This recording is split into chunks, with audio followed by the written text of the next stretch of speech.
اعوذ باللہ من الشیطان الرجیم بسم اللہ الرحمن الرحیم الذین آمنوا وتطمئن قلوبهم بذکر اللہ الا بذکر اللہ تطمئن القلوب صدق اللہ العظیم۔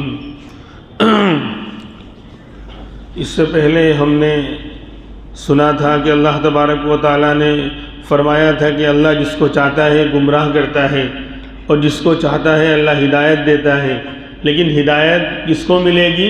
وَيَهْدِي إِلَيْهِ مَنْ أَنَابَ، اللہ ہدایت دے گا اس شخص کو جو اللہ کی طرف رجوع کرے، اللہ کی طرف متوجہ ہو، دنیا سے تعلق توڑ کر، یعنی دنیا سے تعلق توڑنے کا مطلب یہ نہیں ہے کہ ان سے لڑنا جھگڑنا ہے، مطلب اللہ کے مقابلے میں کسی کا تعلق باقی نہیں رہے گا۔ اللہ کے حکم کی طرف بندہ متوجہ ہو جائے، گناہوں کو چھوڑ کر اللہ کی طرف متوجہ ہوگا۔ جو شخص جس کے اندر انابت، رجوع ہونے کی صفت ہوگی، اللہ اس کو ہدایت دیں گے۔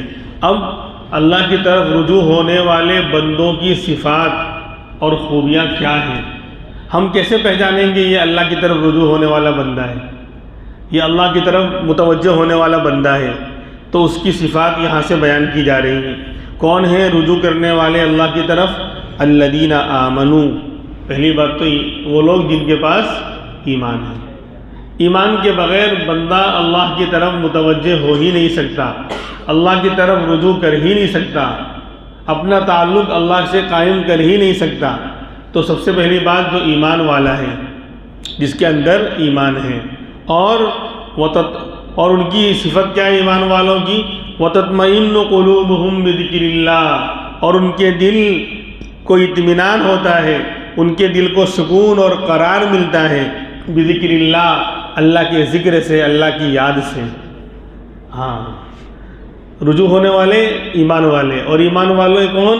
کہ جن کے دلوں کو سکون اور اطمینان اللہ کی یاد سے ملتا ہے، نہ دنیا سے، نہ دولت سے، نہ گھر آباد کرنے سے، نہ دنیا سے، نہ دولت سے، نہ گھر آباد کرنے سے تسلی دل کو ملتی ہے خدا کو یاد کرنے سے۔ تسلی دل کو ملتی ہے خدا کو یاد کرنے سے۔ تو ان کے دلوں کو اطمینان اور سکون دنیا کی چیزوں اسباب سے نہیں۔ آج دنیا والوں کے پاس اسباب راحت تو ہے لیکن راحت نہیں، شاندار بستر تو ہے لیکن نیند نہیں۔ سارے اسباب کے، یعنی راحت کے اسباب اور سامان انسان نے جمع کر لیے، شاندار بنگلہ ہے، مکان ہے، گاڑیاں ہیں اور بہترین روم ہے، اے سی بھی لگا ہوا ہے، پھر بھی اے سی کی تیسی ہو رہی ہے، نیند نہیں آ رہی ہے، گولیاں کھا رہے ہیں، دوا لے رہے ہیں، پھر بھی نیند نہیں آ رہی ہے۔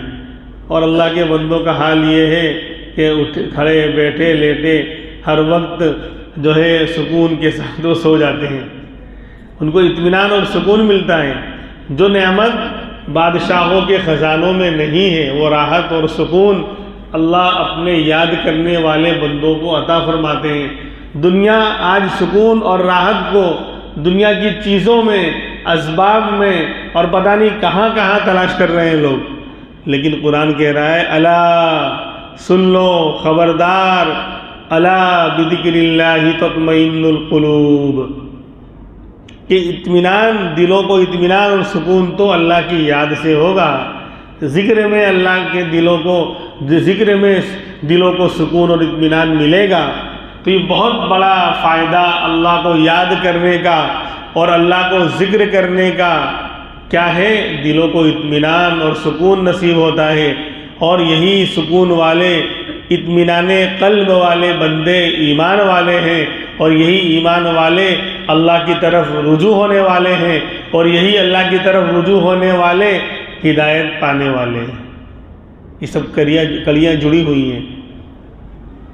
کتنی تسکین ہے وابستہ تیرے نام کے ساتھ، تسکین کے ہمارا سکون، کتنی تسکین ہے وابستہ تیرے نام کے ساتھ کہ نیند بھی کانٹوں پہ آ جاتی ہے آرام کے ساتھ۔ اللہ والوں کو دیکھا ہوگا مزدور کو، جو مزدوری کرتا ہے، سخت دوپہر میں دھوپ کے اندر بھی، گرمی کے موسم میں بھی کنکریٹ پہ، کنکڑیوں پہ لیٹ کر آرام سے وہ خراٹے لے کر سوتا ہے، اور سیٹھ صاحب کی حالت خراب ہے، ڈبل بیڈ پر جو ہے چوبل بیڈ ہو رہے ہیں، نیند نہیں آ رہی ہے. تو یہ ہے اللہ کی. آج اس کا ذائقہ نہ میں نے چکھا ہے نہ آپ نے چکھا ہے. ذکر کا مطلب یہ نہیں ہے کیا کر رہے ہیں، یعنی الفاظ بھی صحیح ادا نہیں ہو رہے، دل تو اس ذکر کی طرف کیا متوجہ ہوتا، زبان بھی صحیح طریقے سے استعمال نہیں ہو رہی ہے. اس کو ذکر نہیں، یہ تو مذاق ہے.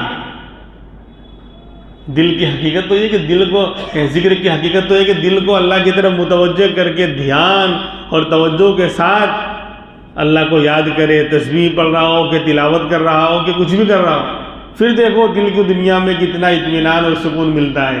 بہرحال تو ایک بہت بڑا فائدہ یہاں پر یہی کہ دلوں کو سکون اور اطمینان اللہ کی یاد سے ملے گا، اور یہی ایمان والے بندوں کی صفت ہے، اور یہی اللہ کی طرف رجوع ہونے والے بندوں کی صفت ہے، اور انہی کو اللہ ہدایت دیں گے. تو پتہ چلا کہ اللہ کو یاد کرنا پڑے گا، اللہ کا ذکر کرنا پڑے گا. اس کی کیفیت کو، ذکر کی کیفیت اور مقصد کو حاصل کرنا پڑے گا، جو ہم تبلیغ والے 6 صفات کے اندر سرسری طور پر بہت تیزی کے ساتھ بیان کر کے گزر جاتے ہیں. کچھ بھی پتہ نہیں ہے کہ ذکر سے یہ چاہ جا رہا ہے کہ اللہ کا دھیان نصیب ہو جائے. اس وقت بھی دھیان نہیں ہے کہ میں کیا بول رہا ہوں. بہت دور ہیں ہم لوگ، بہت دور ہیں. یہ جو اللہ والوں کے واقعات اور اللہ والوں کا جو اللہ سے تعلق ہوتا تھا، عجیب و غریب آج وہ واقعات بھی ان کے یعنی سچے ہونے میں شک ہونے لگا کہ ایسا بھی ہو سکتا ہے اللہ سے تعلق، ایسا بھی ہو سکتا ہے. اس لیے سب سے بڑا فائدہ کہ اللہ کا دھیان نصیب ہوتا ہے، اور جب ہر وقت اللہ کا دھیان بندے کو حاصل ہو جائے تو وہ گناہ سے بچنے والا بنتا ہے. گناہ کر ہی نہیں سکتا. یہ ذکر کا سب سے بڑا مقصد ہے. ذکر کا مقصد اللہ کو یاد ایسا کرو کہ گویا تم اللہ تمہارے سامنے ہیں. ارے یہ کیفیت پیدا ہوتی ہے جب محبت اور عشق کی انتہا ہوتی ہے نا، جس سے محبت اس کو یاد کرتے کرتے بندہ اس کی محبت دل و دماغ پر ایسی چھا جاتی ہے کہ وہ محبوب سامنے نظر آتا ہے، وہ محبوب سامنے نظر آنے لگتا ہے. تو اب اس محبوب کی نافرمانی اس کے خلاف بندہ کرنے پر قادر ہی نہیں ہوتا، کیونکہ وہ دیکھ رہا ہے، وہ سامنے موجود ہے، اس کی نافرمانی میں کر ہی نہیں سکتا. تو ذکر کا مقصد یہی ہے، سمجھے. ہاں میں مثال دیا کرتا ہوں، وہ ماں جس کا بیٹا ایکسیڈنٹ میں نوجوان اچانک انتقال کر جائے اور خبر آئے تو کیسی وہ پاگل ہو جاتی ہے، اور اس کے ذہن و دماغ پر، دل و دماغ پر اس بیٹے کی محبت ایسی چھا جاتی ہے کہ اسے اپنا بیٹا سامنے نظر آتا ہے. میرا بیٹا کھڑا ہے، مجھے آواز دے رہا ہے، ارے مجھ سے کھانا مانگ رہا ہے. کہتے ہیں اماں وہ تو چلا گیا، قبر میں چلا گیا، دفنا دیا گیا. نہیں وہ سامنے کھڑا ہے، ارے وہ کھانا مانگ رہا ہے. کیوں؟ ایسا اس کو دھیان ہے اپنے بیٹے کا، اس کی محبت میں ایسی وہ گرفتار ہے کہ ذہن و دماغ پر وہی چھایا ہوا ہے. اس سے تو اگر ذکر کا مقصد یہ پیدا ہو جائے کہ اللہ کا دھیان، تو نہ خلوت میں نہ جلوت میں ہر وقت جو ہے اللہ کی یاد سامنے رہے تو بندہ گناہ نہیں کر سکتا. بندہ گناہ نہیں کر سکتا. وہ چور کا واقعہ ہے نا، چور اپنے بیٹے کو لے گیا مولانا صاحب کے پاس کہ مولانا صاحب اس کو جو ہے کچھ قرآن شریف پڑھا دو، مسلمان ہیں ہم، لیکن صاف بات اس کو بنانے کا چوری ہے، میرا دھندا ہی کرنے والا ہے، میرا نائب بنے گا، لیکن تھوڑا بہت قرآن تو کچھ تو پڑھ لیں میں. اب مولانا نے دیکھا کہ یہ امانت میرے سپرد کی گئی ہے، صرف قرآن پڑھانا مقصد نہیں ہوتا. ان مدرسوں میں تربیت کا، تعلیم اور تربیت دونوں کی جگہ ہے مدرسہ. بھئی سبق تو 2 منٹ کا ہوتا ہے، آپ چھوٹے بچوں کو آپ نہیں جانتے ہیں. جو لوگ گھروں میں ٹیوشن بلا کر پڑھاتے ہیں ان کے بچوں کی تربیت قیامت کی شام تک نہیں ہو سکتی. بلایا حافظ جی کو، مول صاحب کو، 10 منٹ 15 منٹ پڑھ کے چھٹی.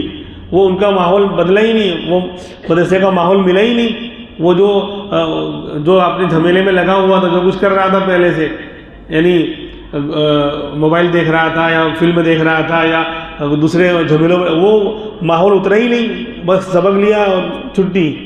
2 گھنٹے 2.5 گھنٹے کیوں بلایا جاتا ہے؟ ماحول میں کیوں رکھا جاتا ہے؟ پھر عجیب لوگ ہیں، عجیب امت ہے، خود کا تو ٹھکانہ نہیں ہے، اور پھر جا کر ان علماء سے جا کے لڑتے ہیں کہ آپ جلدی نہیں چھوڑتے ہیں بچوں کو. وہ تو تعلیم کے ساتھ تربیت بھی کر رہے ہیں. وہاں رہے گا تو دیکھو بچوں کو الحمدللہ اللہ کا شکر ہے، ہمارے علاقے کے جو مکاتب اتنے مضبوط ہیں، شہر کے اندر جو اس کا نام ہے، شہر میں احمد آباد کے اندر نام ہے ہمارے علاقے کے مکاتب کا اور مدرسوں کا، اتنی مضبوطی کے ساتھ تعلیم دی جا رہی ہے کہ ہر چیز بچے کو یاد ہے، اور ماحول ملتا ہے تو لباس بھی چینج ہوتا ہے اور بال اور چہرہ ہر چیز بنتا ہے، اور پھر وہ گھر میں آ کر وہ یعنی ماں باپ کو نصیحت کرنے والا بنتا ہے کہ نہیں مولانا نے ایسا بولا ہے، بال اس طرح نہیں کٹانا چاہیے۔ بہت سے ماں باپ اس پہ لڑتے ہیں کہ کیوں آپ نے ایسا بال کٹوانے کو بول دیا، ہمارا بیٹا تو ویسٹرن بنے گا تاکہ بڑا ہو کر دونوں گال پر لال کرے۔ یہی ہو رہا ہے، یعنی علماء تو بیچارے چاہ رہے ہیں کہ وہ نیک بنے، اور کہتے نہیں ہمارا بچہ تو ویسے ہی رہے گا، ان کیا کہتے ہیں زناکاروں، بدماشوں، فحشکاروں کے نقش قدم پر چلے گا جو ہمارے منہ پہ تھوکنے کو تیار نہیں ہے۔ اتنی نفرت کرتے ہیں ہم سے، وہ فلمی اسٹار ہوں گے کوئی بھی ہو۔ خیر، تو چور نے اس نے کہا کہ بھائی مولانا اس کو پڑھا دو، تو مولانا صاحب نے دیکھا کہ یہ بچہ میرے پاس امانت ہے، 2-3 سال جب تک قرآن مکمل نہیں کرے گا تب تک میرے پاس ہے، تو مولانا نے اس کی ایسی تربیت کی اور اللہ کا دھیان، اللہ کی محبت اس کے دل میں ایسا اتار دیا کہ بچہ بالکل اللہ والا بن گیا۔ اب جب وہ قرآن پورا ہو گیا تو پھر چور نے کہا بس مولانا بہت ہو گیا، آپ کا شکریہ، چل بیٹا اپنے دھندے پر۔ اب ٹریننگ دے رہا ہے باپ کہ دیکھ بیٹا میں اندر مال چرانے جاؤں گا، تو باہر کھڑے رہنا، فیلڈنگ بھرنا، یعنی نگرانی کرنا، اگر کوئی خطرہ محسوس کرنا تو الو کی آواز نکال کے بھاگ جانا، میں سمجھ جاؤں گا خطرہ ہے اور میری پرواہ مت کرنا، تو بھاگ جانا اور میں بھی آگے تجھ سے مل لوں گا، ٹینشن مت رکھنا۔ اب کیا ہوا، باپ ایک جگہ پر بڑے سیٹ کے بڑے بنگلے پر ہاتھ صاف کرنے کے لیے گیا، جیسے ہی اندر داخل ہوا بیٹا زور سے الو کی آواز نکال کے بھاگا۔ باپ سمجھا کہ کوئی آ رہا ہے، خطرہ ہے، تو وہ بھی بھاگ گیا۔ جب بہت دور جا کر جب دونوں کے سانس واس درست ہوئے تو پوچھا بیٹا کیا ہوا، کون دیکھ رہا تھا؟ کہا اللہ دیکھ رہا تھا۔ بولے دھت تیرے کی، تو چوری نہیں کر سکتا۔ کر سکتا ہے، کر سکتا ہے، جس کو یہ دھیان پیدا ہو جائے کہ میرا اللہ دیکھ رہا ہے۔ تو یہ ہے ذکر کا مقصد، اللہ کو یاد کرنے کا مقصد۔ کہ تو ہماری خلوت تنہائی کے اندر بھی گناہ نہیں۔ آج گناہ کیوں ہو رہے ہیں؟ ہم تنہائی میں کیا سمجھتے ہیں؟ موبائل لے کر بیٹھے ہیں کہ کوئی نہیں دیکھ رہا ہے، حالانکہ قرآن میں ہے ان ربک لبالمرصاد، بے شک آپ کا رب گھات میں ہے۔ شکاری کو جانتے ہیں آپ؟ جنگل میں جب وہ شکار کرنے جاتا ہے اور جال ڈالتا ہے تو ایک پلک جھپکنے کے بقدر بھی وہ نگاہ نہیں ہٹاتا، فوراً جیسے پرندہ اندر گھسے میں فوراً جال کو کھینچ لوں کہ اگر نگاہ ہٹی درگھٹنا گھٹی وہ اڑ جائے گا شکار۔ وہ ایک دم 1 سیکنڈ کے لیے بھی نگاہ نہیں ہٹاتا، اس کو گھات لگانا بولتے ہیں۔ تو اللہ تبارک و تعالیٰ بھی اس طرح گھات میں ہر بندے کے اوپر اس طرح دنیا کے کیمرے کیا واچ کریں گے، کیا نگرانی کریں گے، اس سے زیادہ اللہ ہر چیز کو دیکھ رہے ہیں۔ مسلمانوں کے حالات میں ہم کیا کر رہے ہیں تنہائی میں۔ بہرحال تو یہ ذکر کا بہت بڑا مقصد ہے۔ اور دوسرا مقصد جو ہے ذکر کا، یہ بہت سارے فوائد ہیں۔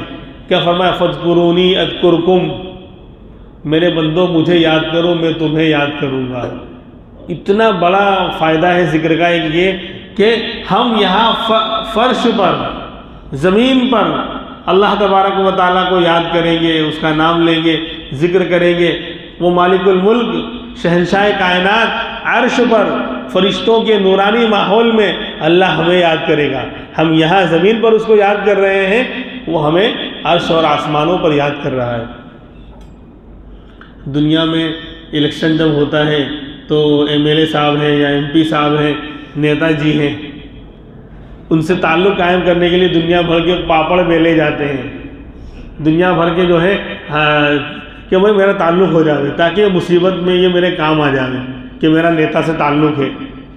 اس فوٹو کو جو ہے بھول میں جو ہے ساتھ میں کھڑے ہونے کا موقع مل گیا بائی چانس، تو اس کو 112 واٹس ایپ نمبر پر بھیجے گا کہ دیکھو میں نیتا جی کے ساتھ کھڑا ہوں۔ یہاں مالک الملک جو سب کا مالک ہے، ہر چیز پر قادر ہے، وہ اپنی فرشتوں کی نورانی محفل میں ہمیں یاد کر رہا ہے۔ یہاں کے نیتا جی نے میرا نام لیا تھا کہ گومتی پور میں جو فلاں صاحب جو ہمارے بڑے قریبی ہیں، بولے میرا نام لیا تھا، تو کیا ہو گیا؟ وہاں اللہ ہمارا نام لیں گے اگر ہم اس کو یاد کریں گے تو۔ سوچو اس پر کچھ بھی مسلمان یا ایمان والا کچھ نہیں چاہ، ارے مسلمان کی بات چھوڑو، یہ مجمع تو اللہ کے گھر میں آ رہا ہے، یہ بھی کچھ قربان کرنے کو تیار نہیں ہے، جیسا کہ کرنا چاہیے۔ میں کسی پر الزام نہیں لگا رہا، ذکر کے مقصد سے ہم لوگ بہت دور ہیں۔ اللہ کو یہاں یاد کریں گے، اللہ فرشتوں کے مجمع میں ہمیں یاد کرے گا۔ اور بتاؤ اپنوں کی محفل میں جہاں اپنے ہوں، خاص لوگ ہوں، وہاں بندہ کس کو یاد کرتا ہے؟ جو خاص ہوتا ہے اسی کو یاد کرتا ہے۔ تو اللہ ہمیں وہاں یاد کریں گے، مطلب اللہ ہمیں اپنا خاص بندہ بنا لے گا، اپنے خاص لوگوں میں اللہ شامل کر لے گا۔ اور ظاہر سی بات ہے کہ جو اللہ نے ہمیں اپنا خاص بنا لیا، اپنا ولی و دوست بنا لیا، تو کوئی چھیڑ کر دیکھے اللہ کے ولی کو، من عادی لی ولیا فقد آذنتہ بالحرب، جو میرے ولی کے ساتھ دشمنی کرے گا میرا اس سے جنگ کا اعلان ہے۔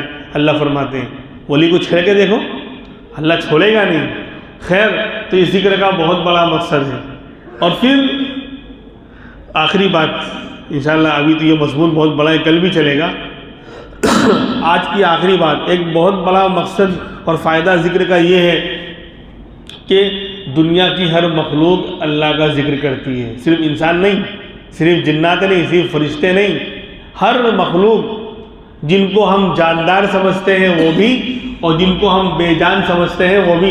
وَإِن مِّن شَيْءٍ إِلَّا يُسَبِّحُ بِحَمْدِهِ وَلَكِن لَّا تَفْقَهُونَ تَسْبِيحَهُمْ، ہر چیز اللہ کی حمد کے ساتھ پاکی بیان کر رہی ہے۔ یہ اور بات ہے کہ تم ان کی حمد و ثنا کو، پاکی بیان کرنے کو سمجھ نہیں پا رہے ہو۔ پتھر کنکر بے جان ذکر تیرا کرتی ہیں مچھلیاں سمندر میں، اور بے جان کنکر بھی، پتھر بھی اللہ کو یاد کرتے ہیں۔ ہمیں اس کا احساس اور شعور نہیں، قرآن کہہ رہا ہے یہ۔ اسی لیے تو پرندے جو اللہ کی وہ بھی مخلوق ہے، وہ بھی اللہ کو یاد کرتے ہیں۔